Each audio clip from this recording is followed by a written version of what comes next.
ਇਹ ਹੁਣ ਨੀਫ ਬਾਸੀ ਸਾਹਿਬ ਕੀ ਜਾਂਦੇ ਨੇ ਕਿ ਪੀਟੀਆਈ ਔਰ ਇਮਰਾਨ ਖਾਨ ਦੇ ਖਿਲਾਫ ਜਿਹੜਾ ਵਾਅਦਾ ਮਾਫੀ ਉਹ ਕੌਣ ਹੈ ਬਈ? ਉਹ ਦੱਸ ਰਹੇ ਨੇ ਕਿ ਜਨਰਲ ਫੈਜ਼ ਅਸੀਂ ਬਣਾ ਲਿਆ।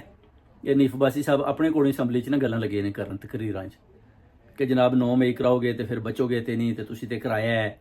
ਤੇ ਪਹਿਲੇ ਆਪੂ ਵੀ ਪਤਾ ਜੇ ਪਕੜੇ ਗਏ ਸੀ ਤੇ ਬੜੀਆਂ ਅੰਦਰ ਚੀਹਾਂ ਮਾਰਦੇ ਤੇ ਖਾਨ ਸਾਹਿਬ ਨੂੰ ਬਾਰ-ਬਾਰ ਪੈਗਾਮ ਟੋੜਦੇ ਸੀ ਕਿ ਜਨਾਬ ਮੈਨੂੰ ਇੱਕ ਵਾਰ ਤੇ ਮਾਫੀ ਦਿਓ ਤੇ ਮੈਂ ਤੇ ਸਾਰੀ ਉਮਰ ਖਾਮੋਸ਼ ਰਹਾਂਗਾ। ਉਸ ਤੋਂ ਬਾਅਦ ਇਹ ਖਾਮੋਸ਼ ਵੀ ਰਹੇ ਨੇ ਬੜਾ ਚਿਰ।